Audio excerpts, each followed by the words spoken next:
Nous nous concentrons bien sûr sur la menace de la Chine et de la Russie. Mais nous savons que le paysage de l'espionnage ne se limite pas aux menaces de ces pays. C'est une histoire qui a comme un goût de guerre froide.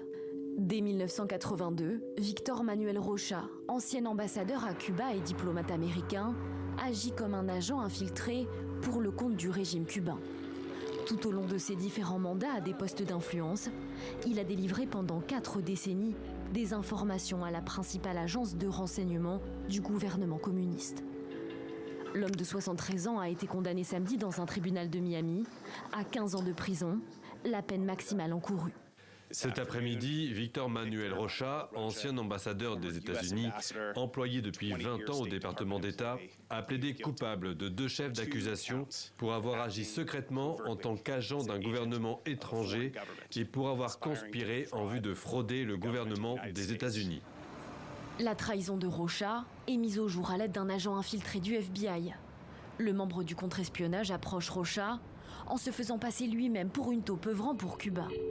Pendant les 3 entrevues des 2 hommes en 2022 et 2023, l'ancien diplomate, né en Colombie et naturalisé américain, avoue avoir pendant 40 ans réalisé un travail énorme contre celui qu'il appelle l'ennemi américain. Nous ne nous faisons pas d'illusions. Étant donné la durée de son action secrète, son accès à des informations sensibles, il est probable que nous ne connaîtrons jamais la pleine mesure du mal qu'il a causé, de la vie qu'il a gâchée et des secrets qu'il a divulgués.